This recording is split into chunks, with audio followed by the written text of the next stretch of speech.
Good morning. Good morning. Welcome to the Women in Leadership Signature Series. This morning's topic is bouncing back from astronomic failure. So welcome, welcome. Should be a very interesting morning. We're going to be talking to Dr. Ericka Hamden, who's an astrophysicist and assistant professor at the University of Arizona. She's a speaker, a TED Talk fellow. But in the meantime, we have Susan Hitchcock here. I'm Ann Quiello. I'm a senior consultant with the TurkNet Leadership Group, as well as an executive coach. And Susan Hitchcock is joining me. She is the founder emeritus of Women in Leadership. We're celebrating our 20th year this year. Can you believe it, Susan? Hard to believe. Yes, yes. And Susan has also brought us a series called Sheroes. You can access on our Women in Leadership page on the turknet.com website. But anyway, she has amazing interviews with amazing women who she discovers in amazing ways. And that's why I asked her to join us this morning, because she's going to be introducing our guest, who she, in fact, met and has built quite a relationship with. So I've asked her to join us so she can provide that introduction. But in the meantime, just curious, if you could travel to the moon, would you travel to the moon? So just curious, go ahead and put in chat, if you could travel to the moon, would you travel to the moon? So what do you think, Susan? Would you go to the moon if you could? I probably would at this stage of my life. What the heck? It's a risk, but I would say yes. Actually, I'd be more interested in going beyond there and going to, someplace else out in the universe. Yeah. But I if I had the opportunity, and especially if I didn't have to pay for it, I'd jump on board and see what it'd be quite a ride, I think. Yeah, I think so too. I think it would be interesting to just have that perspective. First of all, to be in space, to be in outer space and have that perspective. You hear from those who have been able to travel intergalactically or through space, and how they look back on Earth and see the amazing sight of such a small planet and our place in the universe. So anyway, I think that would be interesting. Let's see, what do we got here in terms of the moon? I'll pass. I'm good here on good old Earth. Thanks, Tim. Let's see. Heather says yes. And Heidi, absolutely. And Marlena, yes, why not? Aaron, yes. No, everyone I love is here. I love that. Trina, thank you. Yeah. Good response. And Jonathan, depends who's taking me.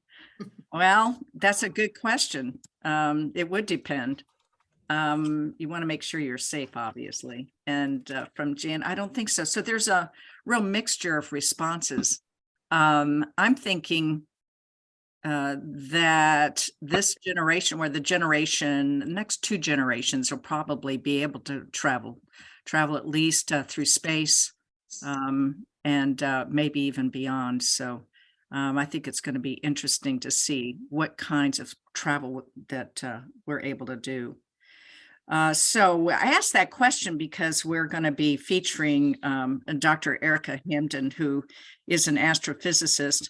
And I know she has aspirations of perhaps being an astronaut. And so we're hoping that she will be able to do that. So Susan, why don't you do us the honor and introduce Dr. Hamden for us this morning? Thank you. Well, I'm thrilled to be able to do it because I do have a bit of a personal connection. And as a matter of fact, about a year and a half ago, Ericka and I'll call her Ericka at this point. Dr. Hamden has now been relegated to Ericka.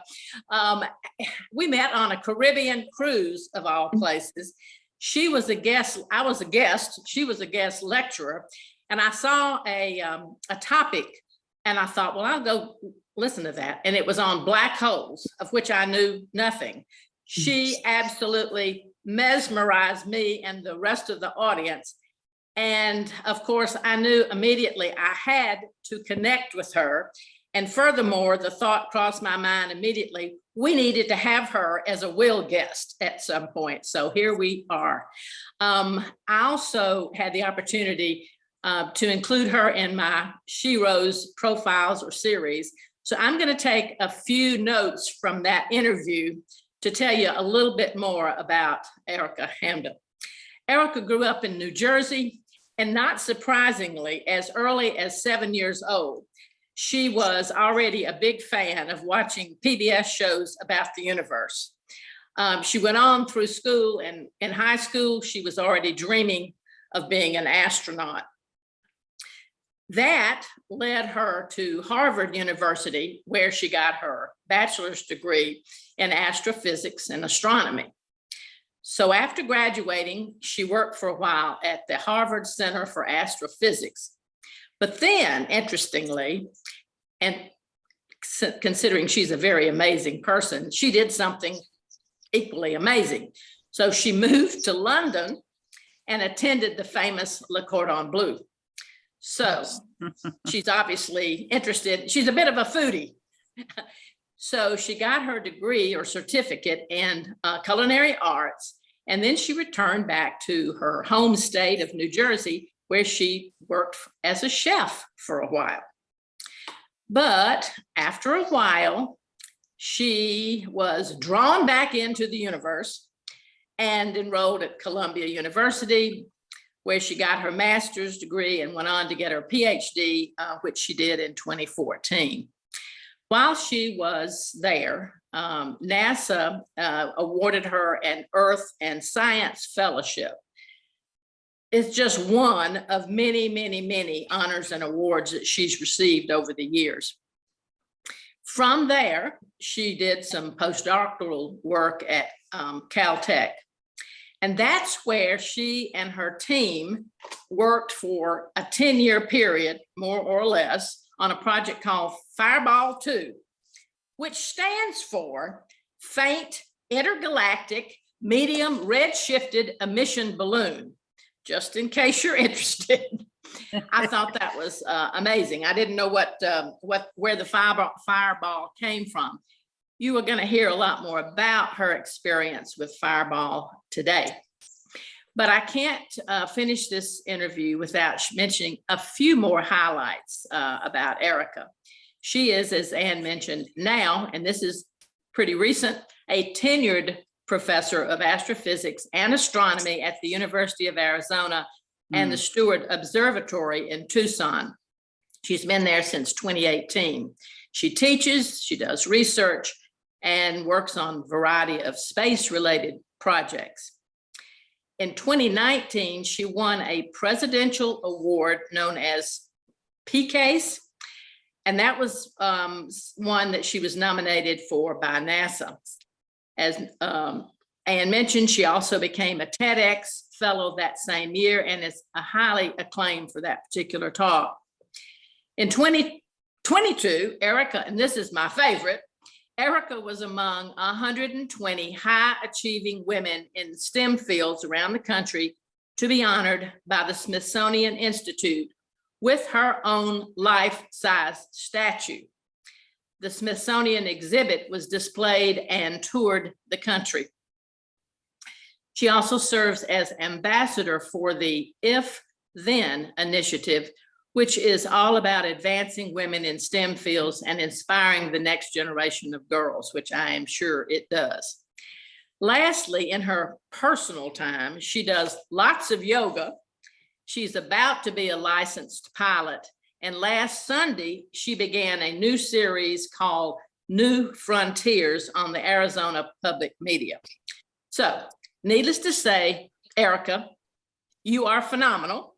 And it's truly an honor to have you as our guest speaker today. So Ann, take it away. Hey, Susan, thank you. And thank you for making this unbelievable connection. We so appreciate you.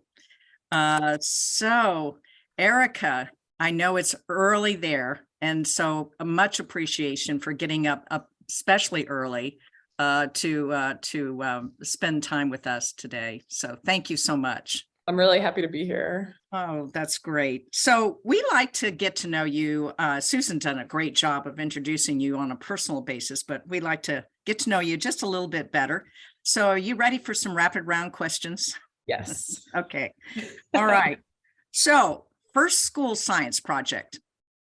Oh, it was about how plants grow. It was like comparing plant growth with different like watering conditions. Like I had like 6 plants in a row, and then we would add a certain amount of vinegar to the water to see like which plants were the happiest over like a month period. And the one without any vinegar was the best one. And did you win? I don't think so. No. Oh, okay. All right. Well, favorite place on earth? Right now it's actually my house in Tucson. I bought a house 2 years ago, and I like really just love it, and it's very nice. That's the background here. That's nice. That's nice. Top item on your bucket list? Going to Antarctica. I guess technically going to space, but I feel like that's not really the bucket list. That's just like the dream. But yeah, Antarctica. Yeah. On a cruise or not on a cruise, I would be happy with either. Yes, yes. Antarctica. If you could time travel, would you go forward or would you go back? Oh, definitely forward. Going back in time is a trap. Yes, yes, yes, yes. Oh, good, good. And that probably relates to this morning's topic, which we'll get into. Yeah. Going back in time, I think I would be burned as a witch in like 10 minutes. So. Ooh. Oh, well. Only We forward. won't go there. What's your childhood hero? Sally Ride. Oh, yes. Yeah. How old were you when that happened, by the way? Which? When the accident, the shuttle accident happened? So I was 3, so I didn't actually know about it. Like I like knew of it as I was growing up because it was like kind of in the air, but I didn't actually like, I don't remember seeing it. I don't think I saw it. Yes. Okay. Yeah. All right. Who would you want to play you in a movie of your life? So this is probably like a little, she might be like too old now, but Minnie Driver, I feel like would have been good. If she could do the accent, the New Jersey accent, then like. Yeah, that would be perfect. And what's your favorite guilty pleasure? I really love like really good chocolate chip cookies. Yes, I agree. Well, let's get into more deeper subjects. For many of us, we're meeting an astrophysicist for the very first time. So what is an astrophysicist, first of all, and what led you to become one? So an astrophysicist is actually now it's the same job as being an astronomer. Like when I'm on an airplane, if I don't want to talk to someone and they ask what I do, I say I'm an astrophysicist, and then the like conversation ends. If I say I'm an astronomer, then they're like, oh, what's your sign? They like want to talk more. But in either case, it's someone who either studies the universe or like objects in the universe, stars and galaxies, or they study like computer simulations of those objects. But it's sort of like a sub branch of physics. It's kind of applied physics, although I think that it's more fundamental because we discover, things about physics by looking at the universe. Yeah,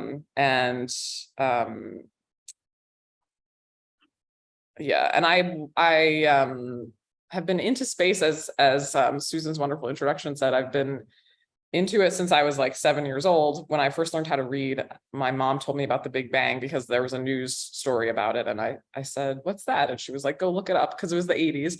So I went to our encyclopedia and looked it up. And I remember being like just astonished, like, oh my God, this is so weird and interesting. And then I looked up all these other things in the encyclopedia.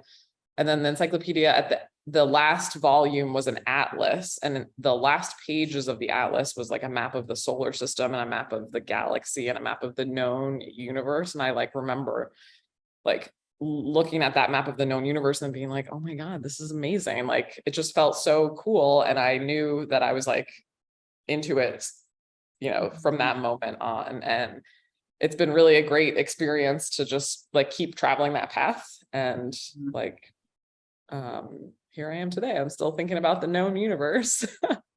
So at the age of 7, then you were exploring all about space and so on. So, but at that point in time, did you think about, okay, so I want to do something for work, or something around my career is going to be related to this? Yeah. Yeah. I thought about, I mean, I also at that time was like, oh, I want to be an astronaut. Like I learned Mhm.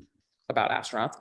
I also, I would imagine, I had this like vision in my head of like a person at a telescope, and without having, I think I watched all these PBS TV shows about space. There was one narrated by Tom Selleck, which was like actually fantastic, a kind of random, but I had this image in my head of like a telescope on a hill and like walking up to it and like, oh, and it's nighttime and like I get to use Wow. this big telescope. And I didn't really think that much about like the day-to-day kind of activities. It was more of just like this vision of myself, like, getting to like look at whatever I wanted. And it was very satisfying the first time I went to a big telescope in college and feeling like, oh, this is like what I imagined all this time. Yes, yes, that is fascinating because, and I want to get into your current project or Fireball, and your research around that, but that involves a telescope. Yeah. It almost seems like you were receiving a sort of a vision of what you could be or what you could do. Yeah, it's actually interesting because I like in that like conception, I was drawn to the telescope itself, like the object, and it wasn't actually like about, I never really thought about like what am I looking at or like what's the observation. It was more about like being at the telescope and like around it. And now I think, I mean, I like love space and doing the observations, but what I actually really love is like building the telescope. And so, yeah, I think it like, I didn't really know that that was a job you could have until my senior year of college. But I think my brain knew what it wanted to do. Yes, that's fascinating. So would you describe then Fireball for us, and do it in layman terms in such a way? Yeah. It'd be interesting to know. So what will you have, or what will the world have when you're successful? So Fireball is a telescope. It's kind of a weird one, because it hangs it's not like on a hilltop or in space. Because I don't know if I have a bill, I throw them I'm Oh, out. it sounds like sorry, someone's- excuse me. Can someone, whoever's unmuted, if you could mute, that would be great. I appreciate it. Okay, go ahead. So when you think of telescopes, you think of either like ones like what I was imagining, like on a mountaintop somewhere, or like the Hubble Space Telescope, which is in orbit around the Earth. But there's actually an intermediate class of telescopes that are not on the ground, but they're not in orbit, and they're what's called suborbital telescopes. And so Fireball is one of these, where it hangs from a high altitude balloon, this like huge helium balloon that's the size of a football field when it's fully inflated, carries Fireball up to the stratosphere to like 120, 130,000 feet.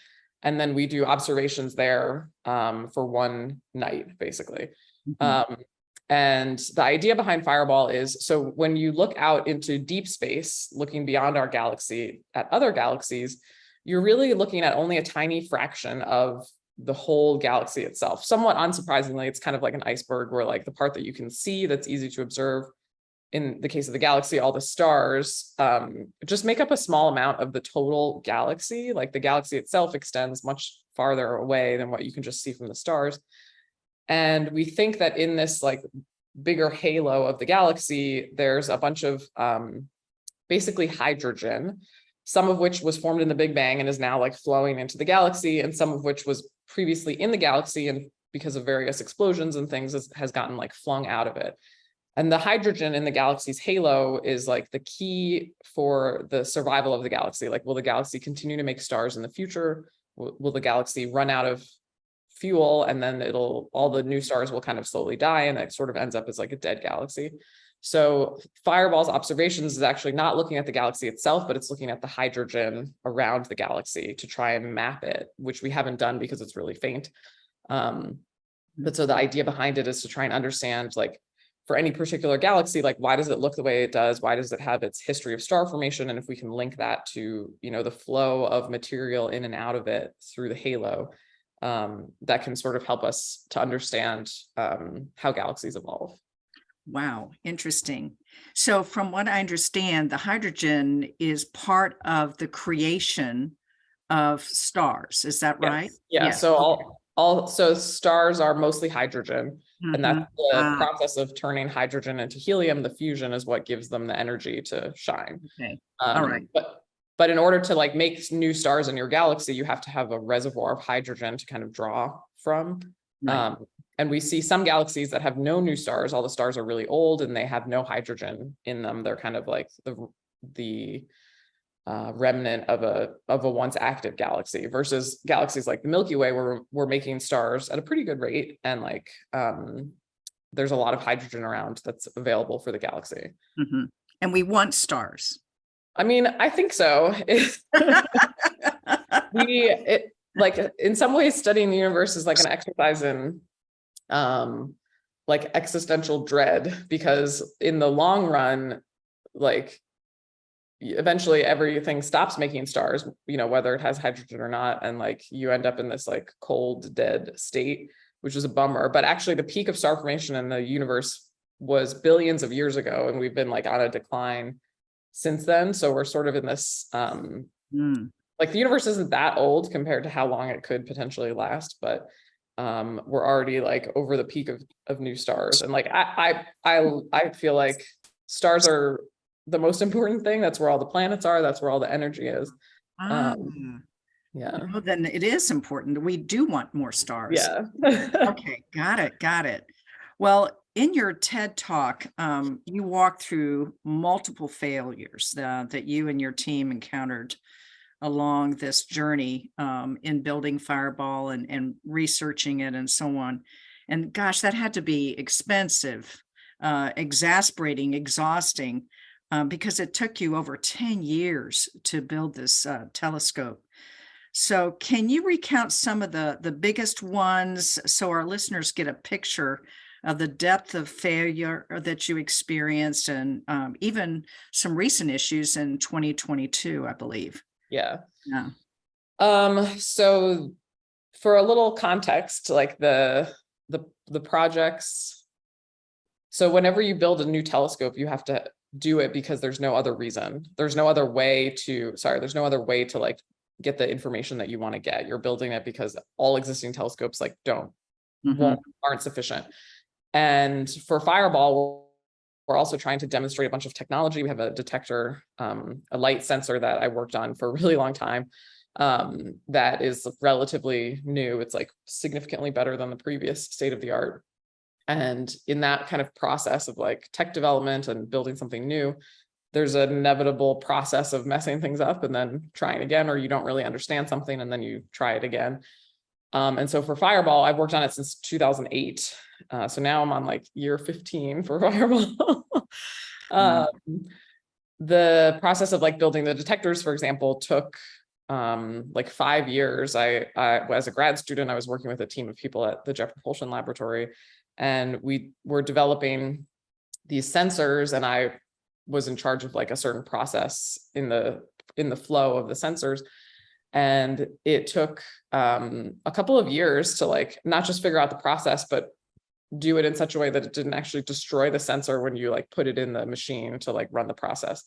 And so that was like a series of sort of highs and lows where I figured out a way using one machine to like get the process working. It's like applying a very thin layer of a material onto the surface, like a nanometer scale thing. And then it worked. It was repeatable. It was like a really nice deposition. And then, so I was like, great, we can do it. And then we put the detector in and then fried it and then realized like, oh, this machine is completely incompatible for this type of sensitive detector. So we have to try like an entirely different process. And like, I'm not a chemical engineer, but I'm like figuring out all this stuff.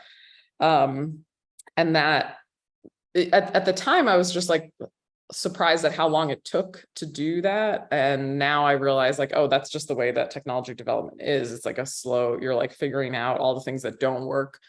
Like Thomas Edison, like I found 1,000 things that don't work before the filament for the light bulb. And so and I didn't think that hard about it at the time. I just was like, oh, this is the way it goes. And then when I moved to Caltech, I took over running the whole project, and we put everything together for a flight in 2018, which is what I talk about in my TED Talk, where, you know, I had, there's all these other challenges and like getting to the point where we were ready to launch the telescope. And then we did the launch. The launch was actually like really gentle. It was a fantastic day. And I felt like, oh my God, I can't believe this is happening. It's been like 10 years on this project. And then the balloon goes up and gets to the stratosphere. It's at 126,000 feet. And then we wait for night to fall because we can only do the observations at night. And then during the day, the balloon will lose a little bit of altitude. And then as night falls, the helium in the balloon cools off. So the balloon will normally drop. That's like part of the, you know, thermodynamics. And then it's supposed to stabilize and like keep the same altitude. And then we do the observations. And we need a pretty high altitude because for our wavelength, we need to be above most of the Earth's atmosphere. So the lower down we are, the worse the observation is. And so night fell and we started taking data. And then I remember being in the kind of control room, and I would read out the altitude of the balloon every so often for the log. And the numbers kept dropping. It was like, first it was 115,000 feet, and then it was 112, and then it was 108, then it was 105. And like, it was supposed to have stopped at like 112, and it just kept dropping. Yeah. And the NASA people that are in charge of the balloon launches, basically at like 1 a.m, and it was earlier than that, it was like 11 p.m. they came and said, there's a hole in the balloon. Wow. Oh, And oh. yeah. In fact, I think we have a picture. There it is. Yes. So this is wow. This is a real picture. So this, so Fireball is the couple of pixels that are hanging below that balloon. That's our balloon. And the Fireball is like 3 pixels. And we launched around the nearly full moon because that was when the wind was good.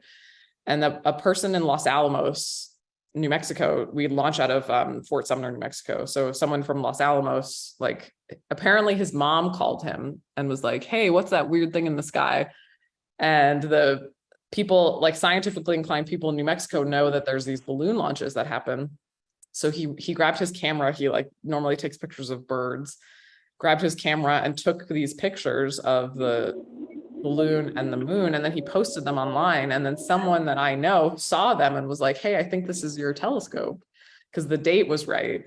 And then I contacted him and he was like, oh yeah, like he told me the time and date. And like, this is Fireball. And so I like, this picture is like the background of my computer, and I have like a copy in my office. But this picture, it's amazing. I mean, but you're going to tell us what we're looking at, right? Yes. So the key thing here is that when the balloons are fully inflated, they are supposed to be spherical. Yeah. And this balloon is not spherical. It's shaped like a teardrop because there's a hole in it, and the helium is slowly leaking out and the balloon is falling over time. And so even at this time, this is like right around sunset, the hole was already obvious. And it was it started out as like a really good, stressful day, and it ended up being like a really bad, also stressful day. Yes. Yeah. Your hearts must have just sunk. Yeah. And this is after 10 years of work, right? Yeah. 10 years of work. Yeah. And so what did you do with this failure? I mean, in your TED Talk, you went public, the fact that it was an astronomical failure, as we said in the title of TED. So why did you go public with it? And what was your point around dealing with this? So it was like a little bit not inadvertent, but when I had applied to be a TED fellow before the flight of the balloon, and I sort of, in my application, I had assumed like, oh, I'm going to talk about this balloon launch that's going to happen, and I'll talk about like the process of ballooning and building telescopes, and then I'll talk about all the data that we got at the end. And then when the time came to make the talk, I didn't have any data because the flight hadn't worked out. so then I felt like, okay, I need to think about how can I talk about this in a way that is still valuable to people or interesting to people. Mhm. And I had been, the idea of like, why am I doing this? Like trying to understand, like, why did I just go through this whole thing? I had been thinking about it a lot. And so it was like it was at the forefront of my brain. And I felt like, okay, well, this is something that I've been marinating over. And so I should just talk about that. And I felt like I just needed to be honest about the way that I was feeling about it. So Okay, got it. it partly just came from like a desire to be like truthful or like be myself when talking about the project. Because especially at that time, it had only been like less than 6 months since the flight. And like, I felt like it was really important to just be like honest about it. Mhm. And Yeah. and I also felt like, well, I had been thinking like, why am I doing this? Like I've been Mhm. working on this for 10 years. We like still don't have the data that we want. And like, maybe I should do something that's easier or more a shorter timeline. And so I thought a lot about like the actual history of astronomy. Yeah. And like, there's all these examples of how long it takes to come up with something, or even like, I mean, I don't know if I'm sure people here remember when the Hubble Space Telescope was first launched in 1990, and the primary mirror had a defect. And so it basically was like blurry. And the people that worked on that, I mean, some of them are still around, still working. And like, I've talked to them and they describe, like one of them described it as a Shakespearean tragedy, that like it was like, they like couldn't believe it. And then they also were sort of faced with a choice of like, okay, well, do we just accept this or do we try and do something about it? And like, they overwhelmingly chose to do something about it. And like that decision, like by those people, it was like individual people making this decision, like meant that now the telescope is incredible. And it like has discovered so many things. We've discovered that the universe is not just expanding, but the expansion is accelerating. Like we did that with the Hubble Space Telescope. And so I'm so grateful to like those people for making that decision to just like, okay, this is terrible, but we're going to fix it and we're going to keep going. And like, that's the only way that we know anything. Yes. So was that a source of inspiration for you then to keep going? Is that what you're saying? Yeah. Like I thought about how they at the time when they made that decision, they didn't know what we were going to discover. They didn't know what the long-term like outcome would be, but they felt like, oh, this is important. And I think like, I don't know what the long-term outcome will be of the work that I do, but if I don't do it, then there won't be any long-term outcome. And there won't be people in the future that are like, oh, I'm so glad that she did this. And like, now we can like discover the next thing. Yeah. So yeah, it was like it was really helpful to think of myself in this like long line of scientists, and that I'm not doing it for no reason. I'm not doing it alone. Yeah. Yeah. As you're talking, what comes up for me is that, we all have a choice in how we interpret the circumstances or events of our lives that are challenging and failures and so on. And then we have another choice as to what we're going to do as a result. And, it looks like you reframed it all in such a way that, this is possible. Yeah. Yes. Yes. And I also thought about like, since then I've thought a great deal about the idea of failure, and at least, I mean, I think this is generally true, but definitely for science, like failure is actually a critical part of the process. In the scientific method, you're doing this like loop of, you have a hypothesis, you test it, you evaluate if it's right or wrong, you refine your hypothesis, and then you like start again. And in order for that process to work, your hypothesis has to sometimes be wrong. It has to be possible to prove it wrong. And if you can't prove it wrong, then you're not doing any science. You're like, it's more of like mysticism, or it's something else. But the failure is actually the critical part of the scientific method. And I think that's true in a lot of other fields of life, where like the failure is where you learn and where you can grow. And that it's actually like, you know, if you fail, it's because you were trying something. And Mhm. that's the point. Yes. In fact, it's been proven that the learning is stickier when it comes as a result of failure. Yeah. Yeah. Yes. And it's tricky because, like, you know, as a professor, when I'm teaching my classes, if a student is failing, then that's bad. And that's what people, their first introduction to the concept of failure is like in school, like, oh, failing is bad. And it's sort of unfortunate that they have it's the same word for like failure in like life or in like discovery or in like trying things is the same as like failure in like a class setting. But, you know, I think the one is actually like great and critical, and the other, you know, is unfortunate, but like it's not really the same concept. Mhm. Yeah, but that is interesting. You're right. That is our first introduction to failure. And so that's interesting. Well, you know, you also posted on your LinkedIn profile that you submitted a proposal last year to NASA for an orbiting telescope called Hyperion. And I think you've renamed it, which would be interesting to talk about. And even though it was evaluated by NASA as in the top category of acceptance and without flaw, it wasn't selected. So how did you view that? Was that a setback or an opportunity? So that was really hard. These proposals are these like huge documents. They take like a lot of people, like I think like 50 people worked on it, maybe more than that. And we had been working on it for 2 years, and you create this like hundreds, it's like 300 pages long. And you know, I put so much effort into it. And basically it's the very beginning of this process of like building a new telescope. So you put the proposal in, if NASA selects it, they give you money for a study. Then after you do the study, they decide like, okay, we're going to fund this.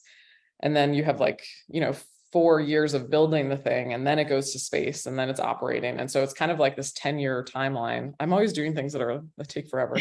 But the proposal is the first step. And I you know, the one that I made for Hyperion, we submitted it in December of 2021. And I felt like it's the best thing that I've ever made. It was like a work of art. Like it was so, like everything about the proposal was like so coherent. It was really like well composed.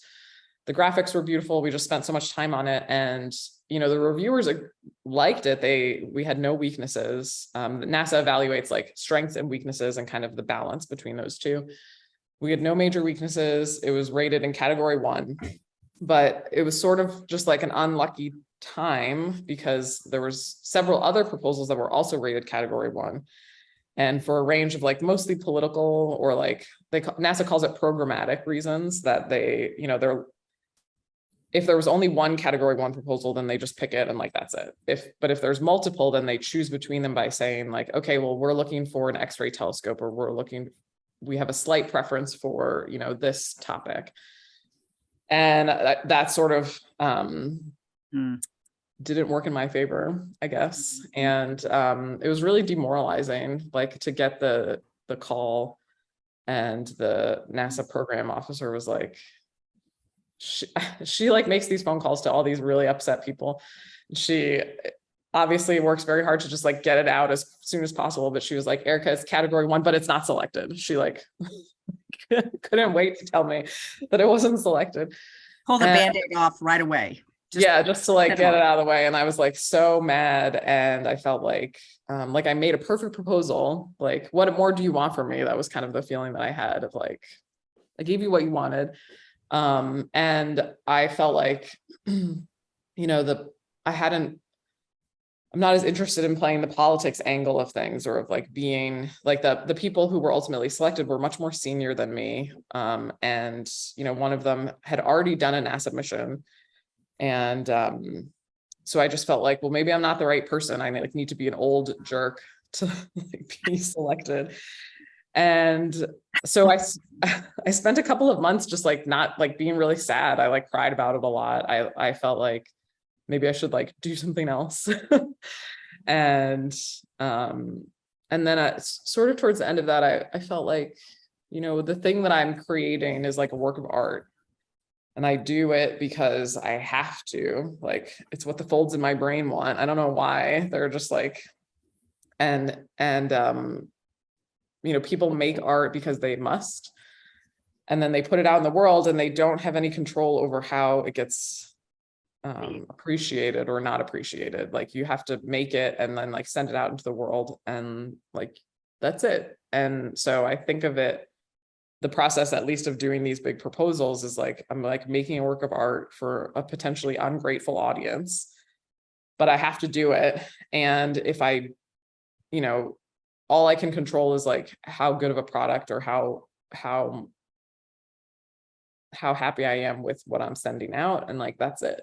Yeah. And so I decided I'm gonna, like, of course I'm trying again. We're reproposing. It's not until 2025. So we're still in like the very early stages of kind of reformulating the telescope. The cost cap for this round is different. So we have to make it smaller. And so I'm changing the name, which is a bummer because Hyperion is like such a good name, but Yeah. Hyperion is a Greek god of, he's the father of the sun, the moon, and the dawn. And so the new telescope is going to be called Eos, which is the Greek goddess of the dawn. So it's like Eos, daughter of Hyperion. Yes. Yeah. I love that. And I love that it's a female. Yes. Yes, a female goddess. Oh, wow. Well, so it sounds like you still have this strong sense of purpose that keeps you going. But what is keeping you moving forward to go ahead and work now on the 2025 proposal? What is keeping you moving on? Where's your sense of resilience coming from? So it comes from a few places. Like partly my decision to try again was a little bit of an FU to the people that didn't select me, where I'm like, I'm gonna like make you pick me next time. So there's a little bit of like spite maybe. But it also, one thing that I thought about is like, I work on these projects that have such a long timeline and I can't wait for the payoff at the end because like, as I have learned through bitter experience, like sometimes there is no payoff or like what you think is the end isn't, you have to like keep going. So I try to do work that every day it makes me happy or I'm like interested in it or I like find it fun. And I think like, so like from day to day, it's like a fulfilling kind of vocation. And so I never feel like, oh, this sucks right now, but 2 years from now, I'm going to be happy. I like can't deal with that. I like have to be like, oh, I like what I'm doing today. Yes. And then that makes it easier to chip away at these huge projects, which is like climbing a mountain, but like I do it like one day at a time in these like little tasks that add up to something gigantic. Yeah. So just staying in the moment, staying in the present time. Yeah. Is that what I'm hearing? Yeah. And doing things that in the present, I'm happy with that. Like if I was hit by a bus tomorrow, which hopefully won't happen, I would still feel like you can either give me that was access great. to log into your Yes. bank account, Sorry. or If if you want. Thank you. I'm sorry. Sorry, Ericka. Go Oh, that's ahead. okay. You were saying. Like that the goal is like something that I'm working towards, but it's not the point necessarily. The point is like, what am I doing every day? Yeah. So, and you're also leading a team through all this, right? Yeah. Right. So how do you keep them motivated? So I partly like the team is people that are there because they wanted to join. And so they're already like self-motivated to a certain extent. And then I think it's really important to, like value their contributions. I think their time is very valuable. And so I like work really hard to kind of have a good plan where they're not like running down rabbit holes that end up not yielding anything, that they're like being guided in a way that is productive. And that also we do things on a schedule where they're not like running themselves ragged all the time, that, that there's like, kind of business hours. And in some instances, like when we go into the field for the balloon campaigns, you know, you are working a lot, but that's like a sort of limited amount of time, but that most of the rest of the time we're just, you know, slowly chipping away at it in a regular burnout inducing way. And being on, and I'm like usually pretty honest with people about like, what are the chances? Like when people join the teams, I say like, you know, there's a chance this doesn't go anywhere. And that, but you know, for the Hyperion team, like there have been papers that have resulted from the proposal, and people have learned a lot about the process of proposal writing. So one of our collaborators like won a big grant earlier this year, and he was telling us about it, and he was like, oh, I only could do this because I like learned so much about proposal writing by working on Hyperion. And so I felt like even though it didn't get picked, it doesn't mean that the whole thing was a waste of time. Okay. All right. So people have their own sense of purpose, and Yeah. yeah. And it sounds like a lot of growth is being enjoyed by each one that's involved. So, and I do also try to make it fun, and like I have a no jerk policy on the teams, and so the when we get together, it's like a night, it's like a fun meeting, and and I also make a friend of mine is a graphic designer, and she makes these like little badges for each of the missions, and then I print like stickers and like a t-shirt and send it to everybody when the proposal is done. So like people like that. Oh, that's fun. That's fun. Yeah, I would think that it could get very intense if you're not careful. Yeah, good. So you keep it light. Well, what would you say are the leadership lessons that came out of this whole experience with Fireball and the proposal? So I think for me, one of the most important lessons is that you really have to understand like why you're doing something. Like, why are you working on this project? Why are you putting all these people through this big ordeal? And that if you understand it and if they understand it, it makes it much easier to get past the pitfalls and the problems that will happen. And it was interesting, like the day after the 2018 flight, one of the team members, he's older than me. He's done a bunch of balloon launches. He works for the French space agency. And he came up to me and he was like, okay, when are we going again? That was like his first question. And I was like, oh my God, like, but for him, that was like, this is sometimes the way it goes. He like didn't, you know, internalize it in any way, and was just like, let's keep going. And so having, like, I think interestingly, having a balance of people that's like, there's people like that who just keep going. And then people who are more sensitive about it, and like the balance between them can be very valuable for the whole team. Yeah. Yeah. That's interesting. And speaking of failures, I failed to tell everyone that if you have a question, because we're going to give you an opportunity to ask Ericka your questions, but go ahead and put them in chat. So we're going to get to those in just a few minutes. But if you have a question, make sure you enter those into the chat area. Just drop them there. Well, as Susan mentioned, you were honored by the Smithsonian as one of the top 120 women who have excelled in science and technology for Women's History Month in 2022. There you are. And you have the life-size statue along with other women of honor that was placed there. So amazing. What an absolute thrill. Just curious, what was that like? What was that like? And where is the statue now? Got to ask that too. So it was like totally nuts to like see the statue. And so the statue was inside the Air and Space Museum on the National Mall.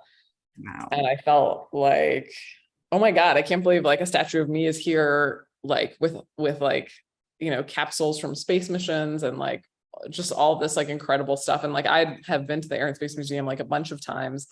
So that was just like totally incredible to be like, oh my God, it's me. Like, look, it's me. And And then it was really fun. Like I stood next to the statue for a while and people came and talked to me and they were like, oh, is this you? And like, they had all these questions about space and there was like these little girls that wanted to come talk to me and it was really lovely. And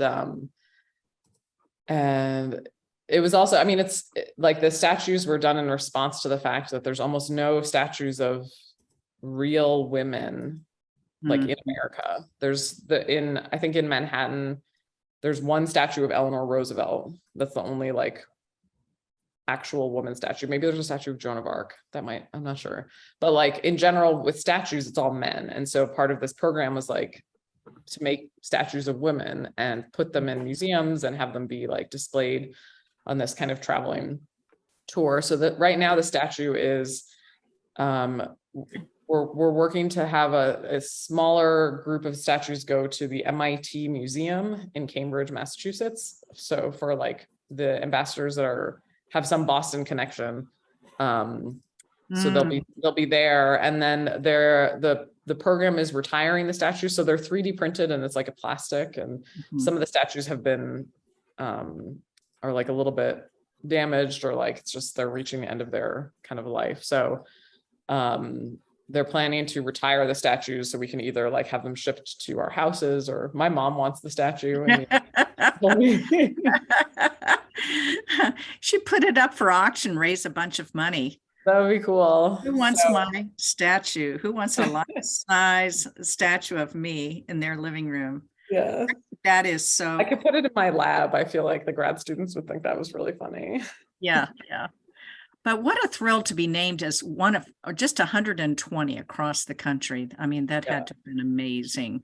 Yeah, it was so great, but also the other people that I got to meet, the other women that like were just like incredible, like just the coolest, the nicest, like so smart, so interesting. And like it's kind of incredible to be in a room where like every person you talk to, you're like, oh my God, you're amazing. Like it was just like such a great time to when I got to meet all of them.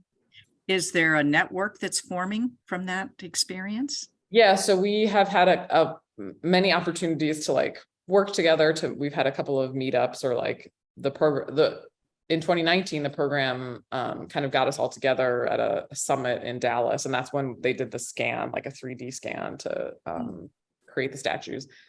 And then for some of the ambassadors, I've become friends with them and we've like done events together. And so it's been really great. And we have like a Slack channel and a listserv. So people will sometimes ask like, hey, I have a book coming out. Can you guys promote it on your Instagram or your Twitter? And so like, it's a really nice community.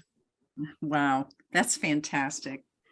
Well, and I can't let go of the fact that you're a chef as well as a CIA trained chef. Is that correct? It's Le Cordon Bleu. Oh, Le Cordon Bleu, not CIA. That is amazing. So I'm just curious, how does that enable you or help you in terms of your creativity? Because that's a creative part of your brain that you to use, as well as the logical, but mostly creative. So how does that help you? And I'm thinking of the A in STEM, A in STEAM, in fact. Yeah. But how does that help you?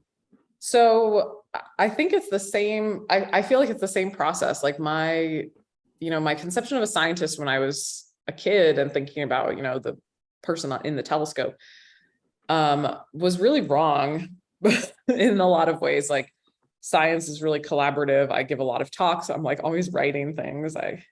You think like, oh, I don't need to be a public facing person, but that's not really true. And the actual process of like doing the work or like, designing an experiment, taking the data and interpreting the data, it's actually a really creative process. And the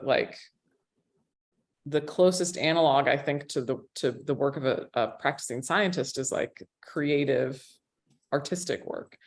And I didn't like, even aside from my link with the proposals where like, I'm creating a piece of art, it's more of like, how do you get your brain to like come up with something new that no one has ever done before? Mhm. And so the process of like cooking and trying to synthesize ingredients as like a creative process, I think is like the same as what I'm doing in the lab, where it's like, okay, we're going to try this, we're going to do it this way, we're going to take these things and like mix them together. And I remember distinctly in grad school being frustrated sometimes with like the slowness of things, Mhm. and then realizing like, oh, that's because this isn't just like you follow these steps and you're not just like turning a crank. It's like actually this like more meandering artistic process. Mhm. And now I try to teach that to my students, where they can get frustrated of like, why does this take so long? And I'm like, you're trying to do something that no one has ever done before. Like, That's right. That's it took right. a long time. Yeah. So how appropriate that you would have a Chez Panisse Oh yeah. in the background and copper pots and wow. So that really rounds out who Ericka is. That's amazing. Well, so what are your dreams for the future? What do you hope to do or be or So I have a lot of dreams. I would like to be an astronaut. I've applied 3 times to NASA, and I haven't made it so far, but there's always next time. And I would like to, build a telescope that goes to space. If I can't go to space, then at least something I make will go into space. yes. And I want to like have a life that I look back on and I feel like, oh, I had a great time doing it. Yeah. Yeah. And as Susan mentioned in your introduction, you're also becoming a pilot. You're very close to doing that. Yeah. And so that's got to help in terms of your application to being an astronaut, I would think. Yeah, I hope so. Yeah. I'm taking the written test a week from tomorrow, and then I have to do a check ride with like the FAA examiner. So that will probably happen this summer. Yeah.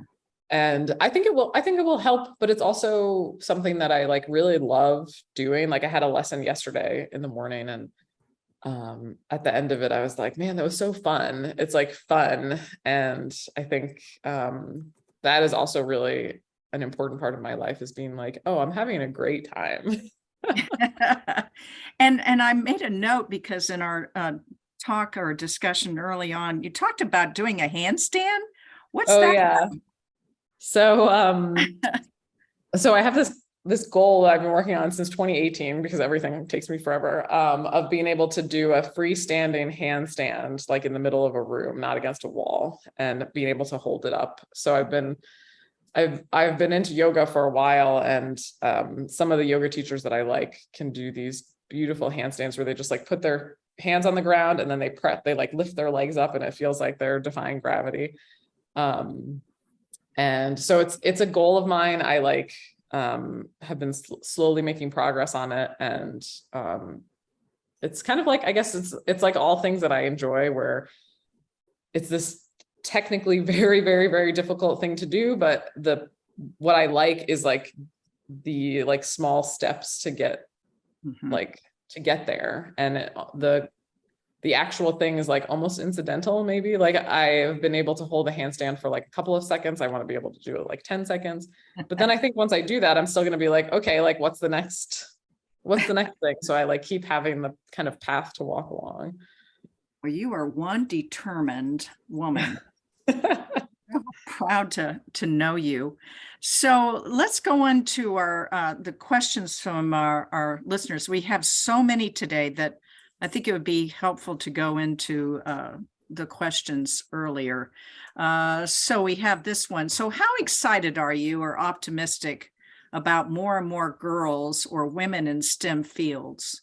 And what else or what more can be done to encourage and support young girls?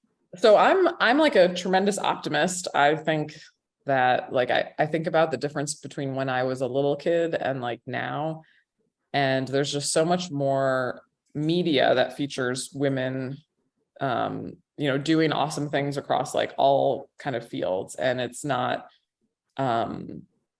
it's not like niche anymore. There isn't like, for example, when with me and like looking up to Sally Ride, like Sally Ride was like the only person. And now there's like so many different people that you can like look up to. And so I think that, and that like widening of role models or like possibility, it can be like reduced again with a lot of effort, but I think once you've like sort of opened things, it becomes very hard for backtracking to happen.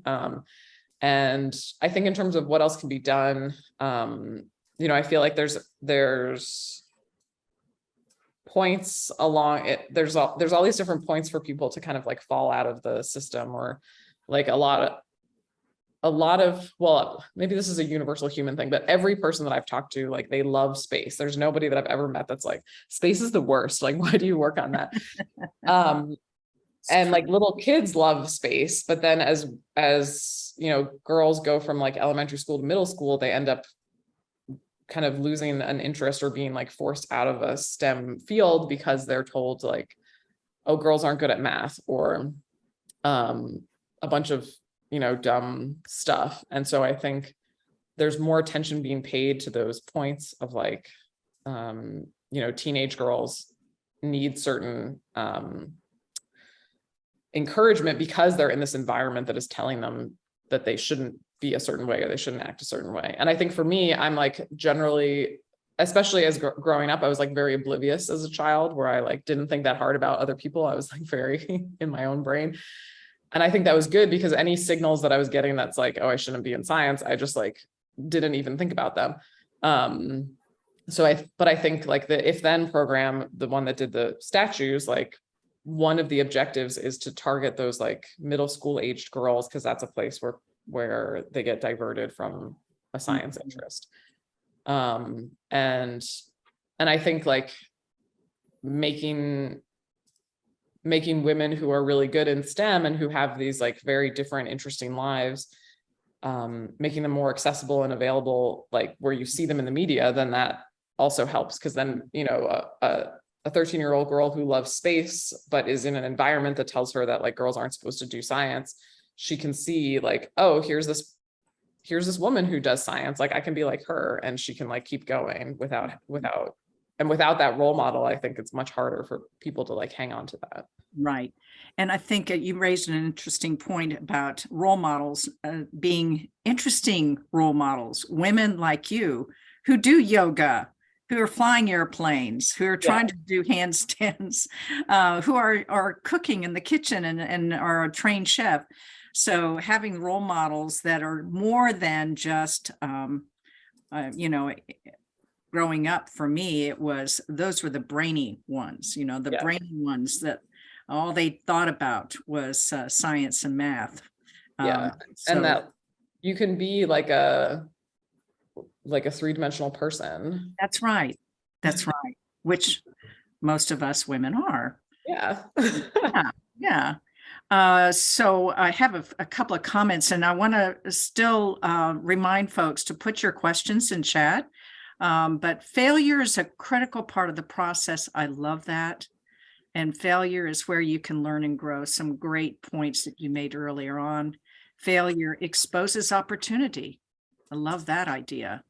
Failure exposes opportunity. There is a work of or a study that's been done that shows that with every failure or mistake or whatever, however you would categorize it, there should be a gift or an opportunity, or multiple gifts and opportunities. So there's a way of reframing it. Ericka, you also remind us of the importance of being curious and open to new things, like learning to fly or trying to do a handstand, and staying stable. What else haven't you tried that you want to, besides being an astronaut? Oh, that's tough, because I feel like for most things when I'm like, oh, I want to do this, and I'm like, time to do it. Yeah. I do want to go to Antarctica, or like go to some kind of extreme places on Earth. I feel like that's my most recent. What's the appeal of Antarctica? Well, I really like, I find the idea of going to like the end of the Earth very very interesting. I like kind of the extremeness of like, it's the snow, the ice, and that's it. And I don't know, maybe it's from being in Tucson, which is like a relatively inhospitable to human life kind of place. And like, I want to, so this is like so hot, and I want to go to a place that is like very cold. Yeah. Yeah, it's better you than me. I wouldn't enjoy that either. How do you personally deal with stress? You mentioned yoga. You've certainly dealt with huge stress. Want to know your secrets. So let's see. I have like pretty strict boundaries, I guess. And so for my work, I try to keep like, I work like 8 to 4 or 8 to 3. I have like a set work hours. And I think for creative work, especially, like your brain can only do so much in a day before it gets like, it's over.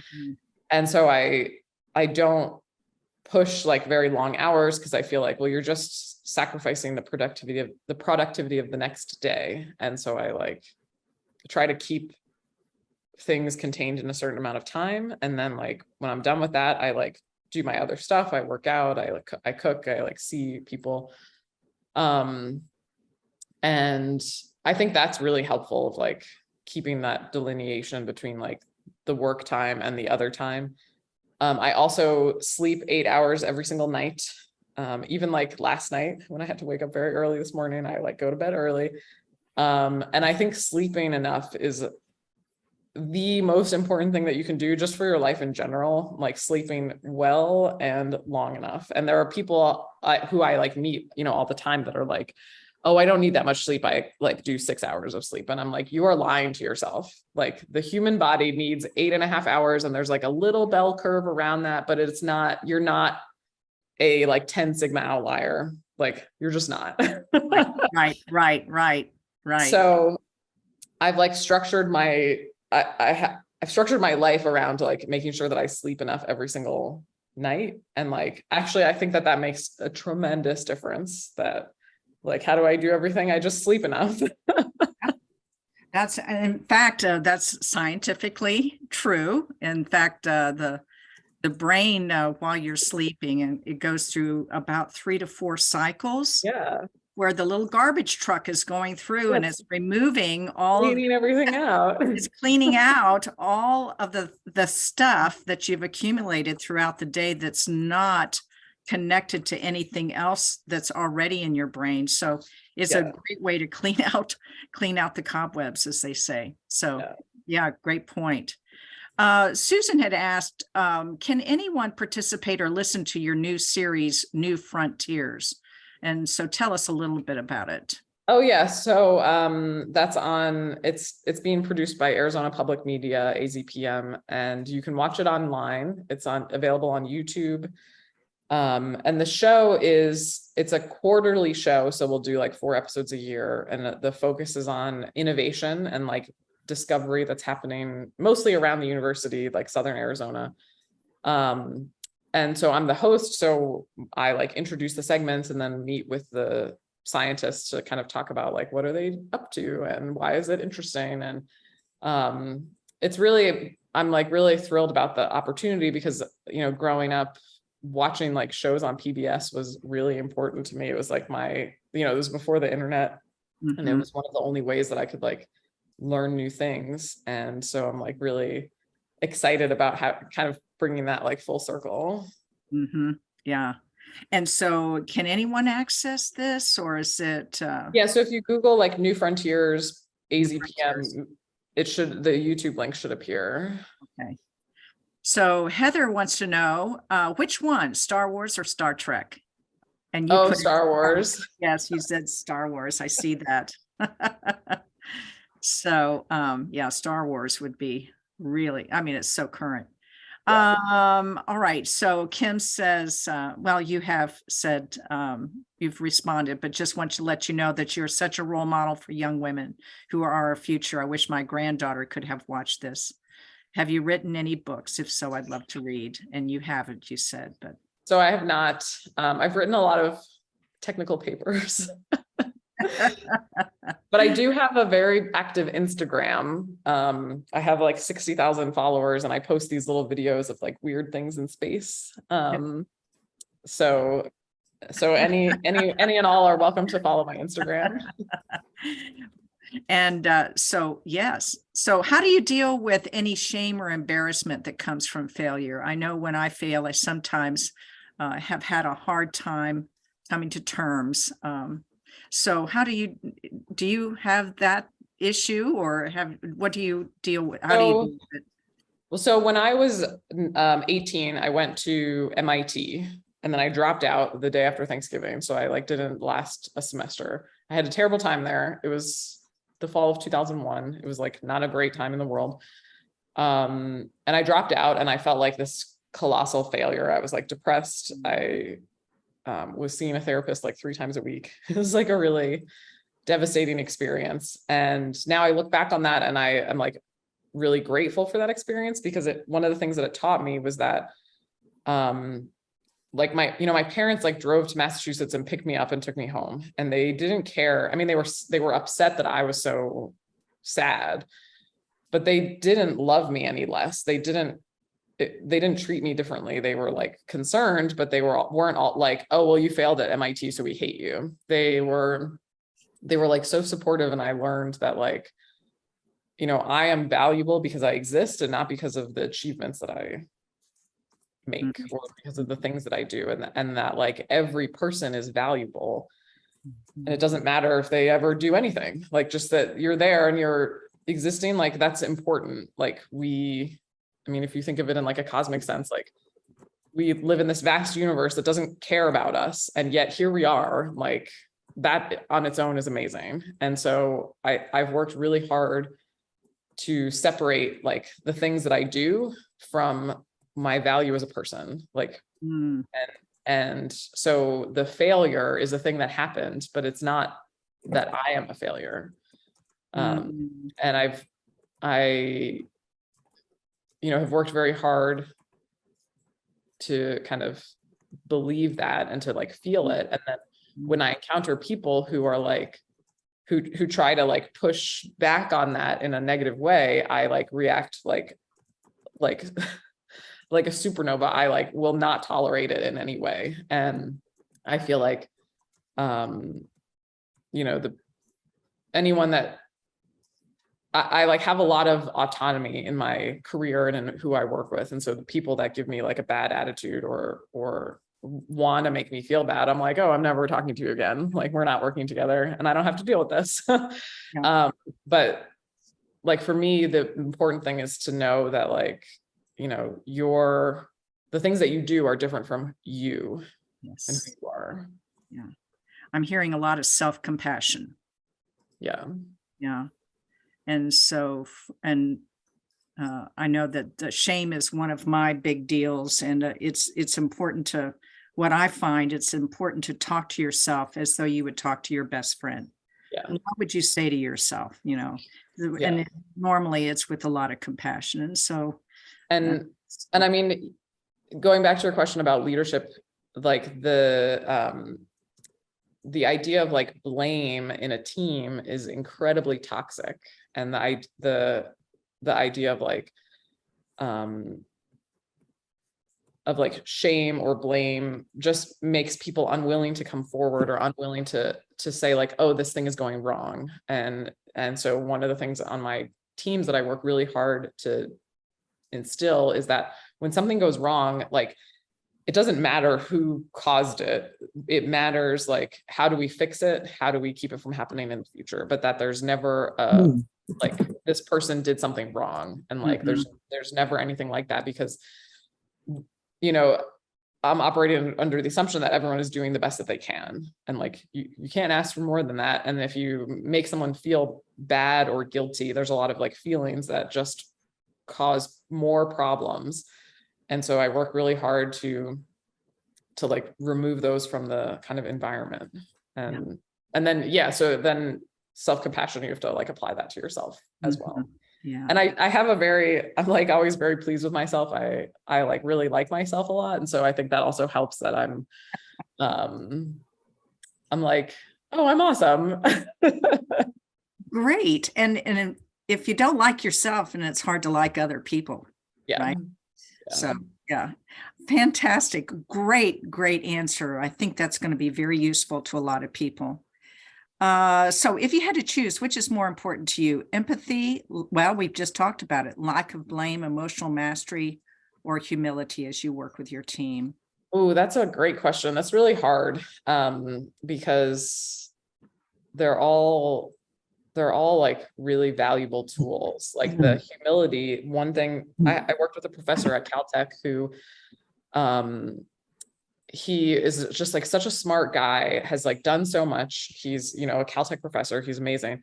And at the same time, every meeting that I was in with him where people are talking about their idea or their data or whatever. And it was so easy for him to say, I don't understand, or I don't know this. Can you explain it to me? And that sets a tone for the entire room of like, it's okay to not know something. It's okay to not be on top of every single thing. And that's actually the only way that you're going to learn it and then be able to like correctly lead the group if you like understand it. So I feel like that, especially in like science, and especially at a place like Caltech, which was full of people who were very insecure about their like kind of place in the hierarchy. And being able to do that, I think, was such a valuable example of like, it's okay to not know. And so I think, I mean, Catherine, I'm going to punt on that question and say like all of them are really important. Yeah. So Catherine, Kathy was pulling from our leadership character model, which is behind me. You may see it. Okay. Oh yeah, decent people. Scale. Yeah. So our co-founder of the TurkNet leadership group was a chemist and a scientist in her undergrad. And so that scale makes sense in terms of how do you balance a responsibility for the results you need with the respect in building relationships of trust in the organization, all with integrity is the basis. So that's where that. Yeah, isn't it beautiful? Yeah, that's wonderful. So one more question. A lot of affirmations, by the way, in the chat around how inspiring you've been this morning, and to their daughters. But with this too, meaning have you found it harder to be a woman scientist? But with this too, how have you learned to stand up for yourself as a woman in a male-dominated field, to assert yourself and stay strong? So my response to that is that I try to take up as much space as possible. Like I dress like very loudly. It depends kind of on the situation, but I will like deliberately wear an outfit that like draws all attention to me. It'll be like bright red or like pure white or like just really like fabulous. Like I will be the best dressed, best looking person in the room. I like want to like attract the attention. And I have sort of like a like aggressive, confident kind of persona. And so I just like lean into that. And like, I feel very okay making people uncomfortable. I'm like, that's fine. You can be uncomfortable. I don't care. I like also am okay with making people a little bit scared. And a lot of this is directed like upward in the hierarchy for the students, for the people that work for me. I don't need to do that. It's like more about like building their confidence. But when I'm like projecting outward or upward, I feel like, I know that I have a lot of power, both like personally, and in like the work that I do. Like I do a very specific type of work that most other astronomers cannot do. And so I know that gives me power and like I can use it. And then, you know, people perceive me as powerful and then they leave me alone. So like, I think, you know, as a woman scientist, even when I was in school, I've projected this image of like, like power, like I'm a little bit scary, and that has kept a lot of problems away from me because the people who are looking to like harass someone or, they like pick a certain type of person. Some of it is luck, obviously, but also it's like, do they feel like there's a power imbalance that they can exploit? And so I've always worked really hard to project this like feeling of power outward. Taking up a lot of space. I love that idea. Yeah. Yeah. And having a voice and projecting a lot of, you to me are such a model of, and I go back to the leadership character model of that confidence that you need balanced with humility. Yeah. Because you've been very public about failure and how you deal with failure. So, and any leader, male or female, needs to have that balance. And you, my dear, are the perfect model for that. Oh, thank you. Thank you. So, so there's going to be one more question we're going to ask you. But first, I wanted to go through a few items that those of you who are listening may want to know about. So I'll be back to you in just a minute, Okay. Ericka. First of all, TurkNet's next newsletter is going to be available and it's going to be out next week. It's Mental Health Month. And so the focus of the newsletter is on mental health in the workplace. If you want to sign up for the newsletter to receive it in your mailbox, or if you want to just go ahead and access it online, you can go ahead and sign up for it at turknet.com. Go to the About column, click on newsletters, and then join our email list so you can join up that way. Our next month's Women in Leadership event is in person, and it's at the Commerce Club in Atlanta. The topic for this one is going to be leadership lessons from the office of the mayor. So we're going to be featuring 3 local mayors, all women. Kim Lerner from Peachtree City, Patty Garrett from Decatur, and Mayor Bianca Motley Broom of College Park. And believe me, it's going to be lively, so you won't want to miss it. And I should have had the date for you, but know that it, oh, here it is. Let me find it. June the 16th at the Commerce Club, but register through our website. And then we have the latest Lead Her Lounge podcast, which I facilitate along with Corinne DeVille, who is our creative director, is out. And it features an interview with Pat Laurie, who is a news reporter, storyteller, and author of Be Authentic on Video, the playbook. She's really engaging and she's very informative, especially for those of us who live much of our lives through the lens of a camera. She intentionally uses the word authentic in the title of her book. So we spend a lot of time discussing what does authenticity mean and how to also drop trying to be perfect. So you'll want to listen in on that, and you can access that particular podcast anywhere you get your podcasts or through our website, turknet.com. And then finally, we have a new workshop, which is offered by TurkNet to build cohesive and productive teams using the 6 types of working genius. This is a framework that's been recently done by Pat Lencioni. Remember, he's the one that authored the 5 dysfunctions of a team. And the benefits of this particular workshop are to maximize productivity, decrease burnout, fix your meetings. We all need that. Increase innovation and identify team gaps. And so it's intended for small to medium-sized teams, that is 3 to 15 people. It includes an assessment. It's a 2.5-hour Zoom workshop and it's facilitated by a working genius master facilitator.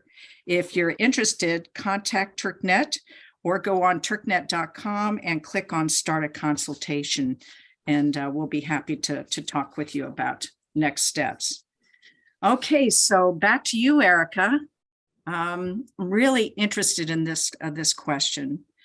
What is the one thing you would like for our group to take away from today's discussion? So